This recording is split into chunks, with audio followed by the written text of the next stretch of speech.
A little update for today.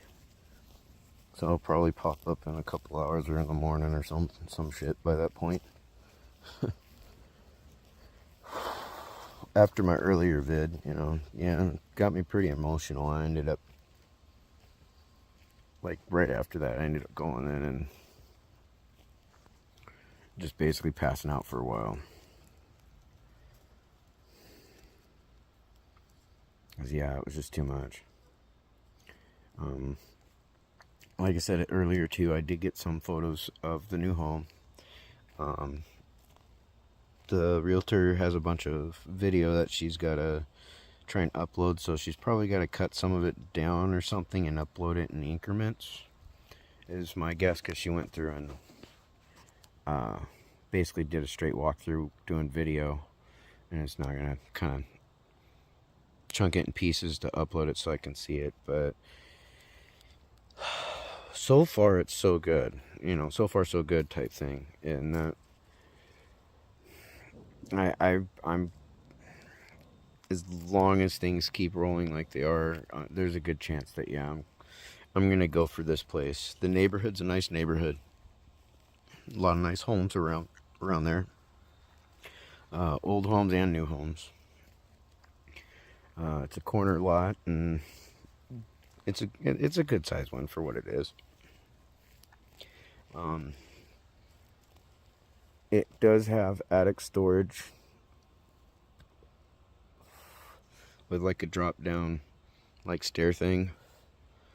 So when I saw that, I joked, and I was like, well, I'm probably not joking too much, but I know that house I'll do a smudging through it. I do home cleansings when I get into a home, and then if things get a little weird, I'll do it again. I don't just do like the smudging type stuff. I'll utilize holy water, prayer, stuff like that too. I have my own method, basically, of doing a home cleansing that I have found that it does work for me. So, but I'd probably get a priest up in that attic to bless that damn attic, because I don't know. Just the idea of moving into a larger home alone with just my animals, and the thought of something running across in the attic and all that, it could be a raccoon. It would still kind of be like, okay, wait a minute. And if I had to go up to my attic, armed, thinking there might be somebody up there, if I was to fire on something that's not actually there, that'd be some stupid shit. So, no, that's why in that kind of case, I guess I would be smart to just go up there with with a baseball bat or something. Yeah, I don't know, but I mean, the home's 101 years old, and with age and the fact that it's got a churchy type structure to it, so I wouldn't be surprised if at some point it might have been utilized like that as a small church at some point. I don't know, but a home that old is bound to have some things attached to it, and I'd rather not have anything bad attached to that. I've lived in homes that are haunted or have things going on in them, but most of the time it doesn't bother me. It's when things get aggressive, that's when it's like, okay, no. I do notice that some spaces too can affect, some of those types of things can affect how people interact with each other and all that stuff too. So, and I know the current home that I've got, I've got video of some weird shit at that place, down to some weird voice like talking thing coming out of the burn pit. It was weird. I've got that actually on, I think it's on this channel further down, or it's on my other channel. I did find the video from my security camera when that was active, middle of winter, and you can see what looked like a little boy about maybe 3-4 feet tall, standing right between the shop and the tree that's right next to the shop, and you can see it, and it's just staring right at the camera. You could see it. You know, I even did zoom in on it, all kinds of stuff, and it was like, what the fuck? You can see a kid there, and then the next morning there's no kid there. But that went on for like, I want to say about 3 days. You could see this kid standing there, and they weren't wearing a coat or nothing. You can see the kid. And yeah, then there was some other weird shit. I still remember coming home, pulling up to the house. I can't remember if I had went to the store or if I was coming home from my folks' place. And I know she was home, that she was in the bedroom where she normally was. And I happened to look through like the dining room window through the kitchen, and it goes into the washroom area. You can see the washing machine and the wash tub thing that's in there. And I could see someone peeking around the door, and I wasn't sure if it was her. And I asked her, I was like, were you peeking out the window? And she's like, well, I peeked out she had peeked out the one living room window, but that wasn't her, because yeah, that definitely wasn't her, because what I saw was, yeah, it was just weird. So I mean, that kind of stuff, it's like, it doesn't bother me, but sometimes I'll pick up on certain things in the environment. It's like, no, this isn't good. It's probably affecting us in a different way than being like, say, we're gonna move shit around type thing. I still remember her telling me that there was a day there where she was at the house, and I think I was in town, and she made a comment that she heard that, like, there was an old man in the house sitting there saying, you know, asking, who are you, or what are you doing here, or something like that. Yeah, there's been some weird shit in that house at times, but it wasn't like dramatic that, like, yeah, it was just really dramatic stuff. It was very subtle shit here and there, and it was very sparingly. I used to go to the old owners. It was the original owner's grave. You know, mainly during like Memorial Day, stuff like that, or Veterans Day. And sometimes in between, I would stop at random just to go visit the old owner and his wife, the original owner and his wife. I've never met the people, didn't know him. He was an old World War II vet. And I was just kind of, you know, paying respects to the original owner of the home.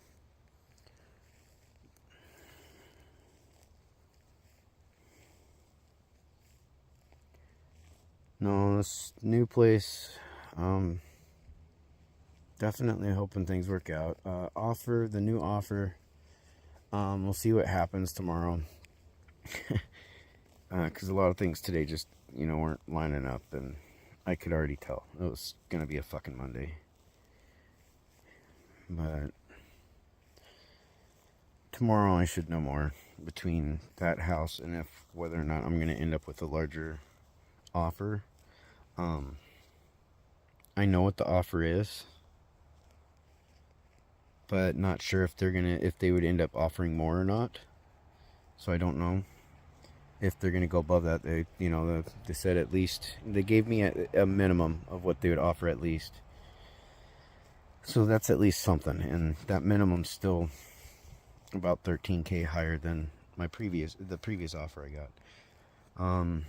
The only hitch to that is, even though there hasn't been a cash exchange in any form yet, I obviously would have to contact the original buyers and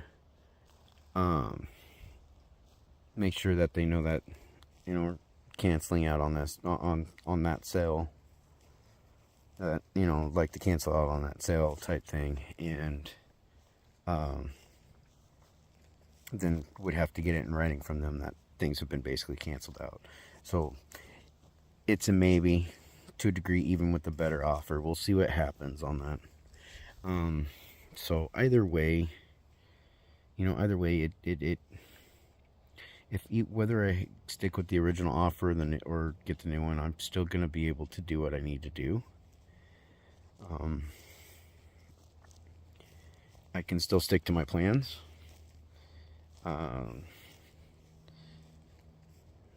And I don't have a problem you know, if I have to, shuffling certain things to be able to make everything work right without necessarily breaking myself in the bank.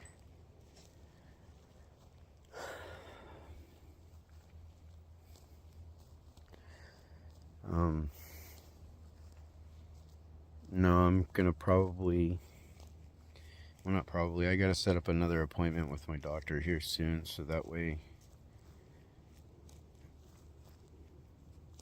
do a little bit more, you know, be able to have a little more therapy time, I guess you could say, outside of just, you know, the text message here and there.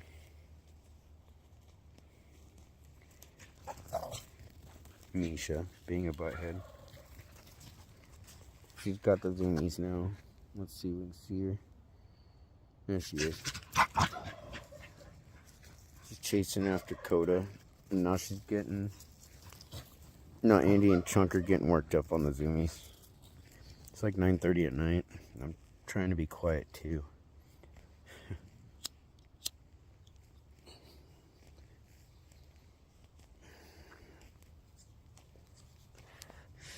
No, I had already... For most part, I've already been doing kind of my homework on the area that I'm intending to move to. I'm still gonna sit down here probably later on after this to just see if anything else pops up available. It doesn't have to be in that same town. I'm just hoping to be in, you know, it doesn't even have to be that same state either. But it's to just at least make sure I've got some other options in case this, you know, doesn't go as planned.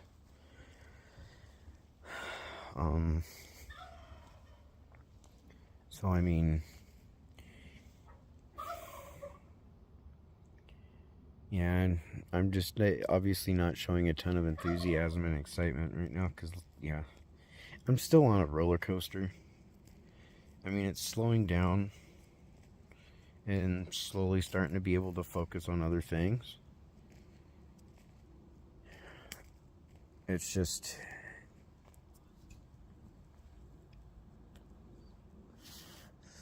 good and bad. When somebody's been a part of your life for 3/4 of it, literally.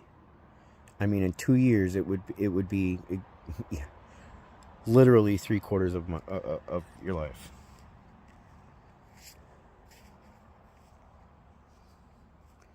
And to try and just suddenly forget them and move on,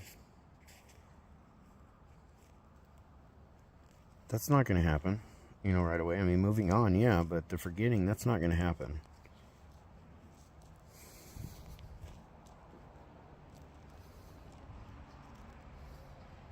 I just know that, granted, emotionally, things right now have gotten really difficult, and they're going to be, I'm going to have good days and bad days. The healing process is, you know, going to be there, and it's going to take its time. But in the end, also, it's not going to be long before everything else starts doing better. So, I mean, I'm more or less just being patient on the retrospect of the sale of the home, because I already know that with that comes, you know, an opportunity that I've been, you know, that was needed. Whether it involved that other person or not, it was an opportunity that was going to be a benefit regardless. You know, having a nicer, better home instead of that dump. Having the opportunity to be able to work for myself, which would just lead to having a better income than just going and finding a minimum wage job.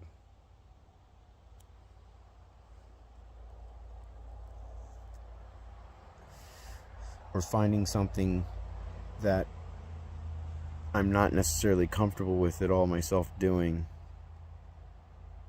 and not being able to work up, just always being stuck at that bottom.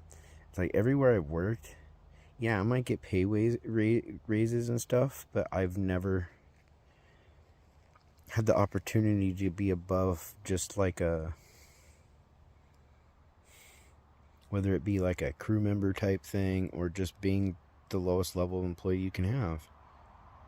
I have never had the opportunity to be able to move up anywhere. There's just been nowhere, and so every job I've ever had has been stagnant. Even when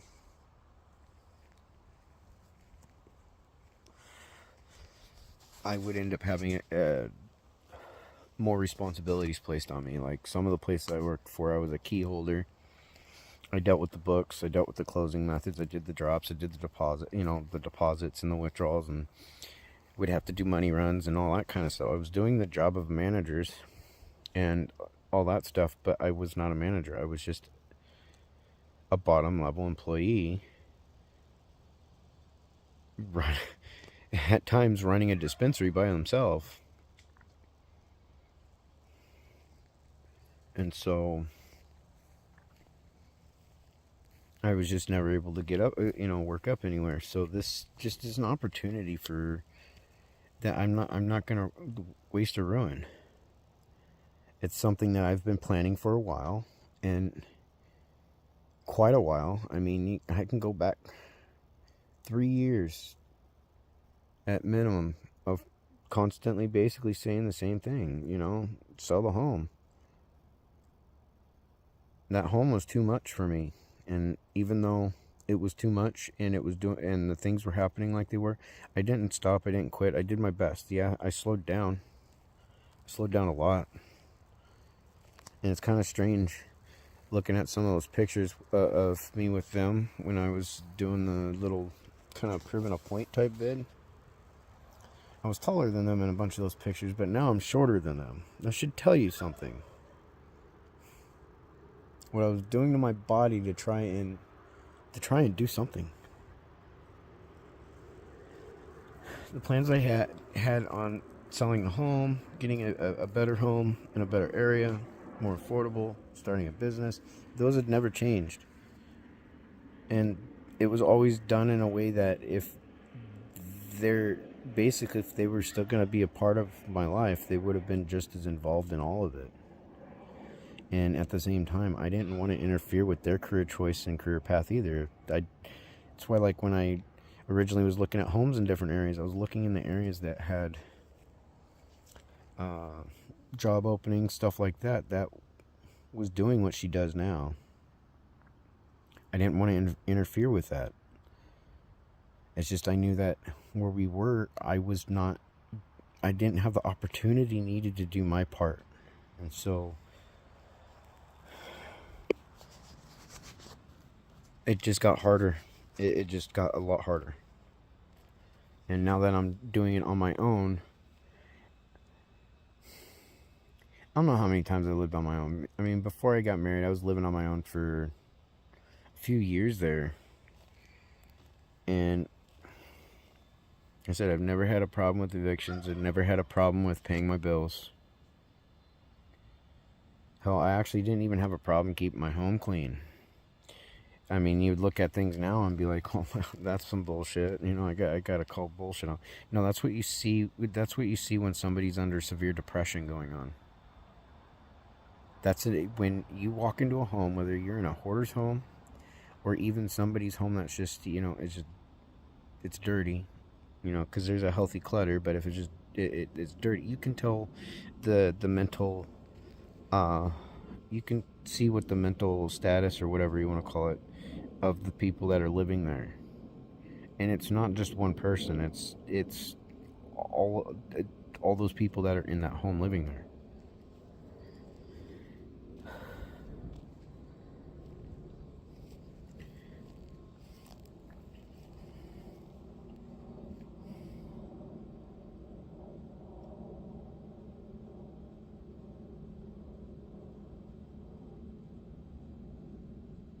I just know I can walk away from this knowing that I didn't give up. I didn't have to lie. I didn't have to steal, and I didn't have to cheat my way out of a relationship. I fought and gave everything I could to save it. And the only thing that they could tell me through it all is they don't give a fuck. don't care. And because of that, I realized that the only reason what I was there for, it wasn't for anything else. They never gave a shit. The moment I became disabled, they didn't give a shit anymore.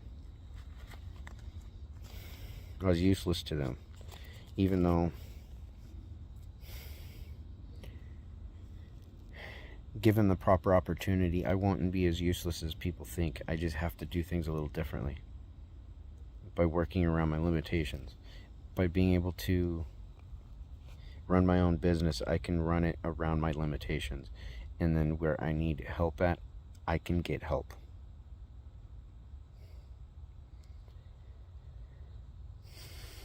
I know I can do this stuff because I've run businesses before as an employee, like I just was stating. I know how to run the books. I know how to do the deposits, the withdrawals, the money exchanges, the inventories, all that shit.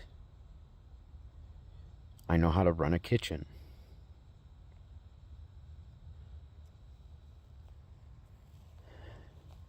My main thing is learning the new, like if there's a new system, like a POS system, or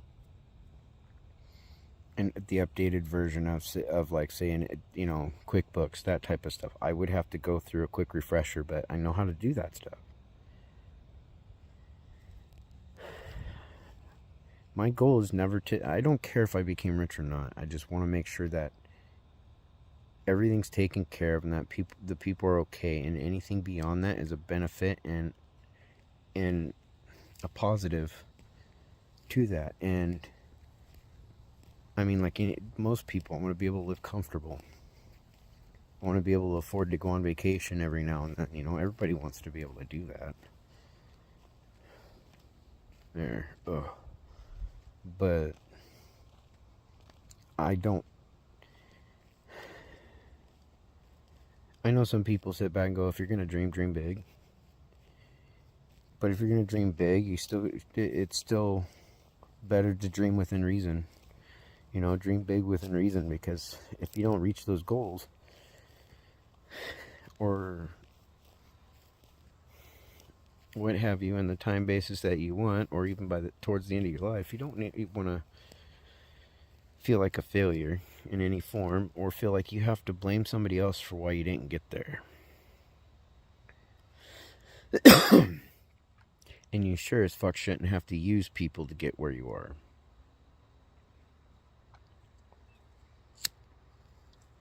Anyway, I'm going to cut this here. I've just been in a pretty big mental fog today. You know, after this morning and just everything going on.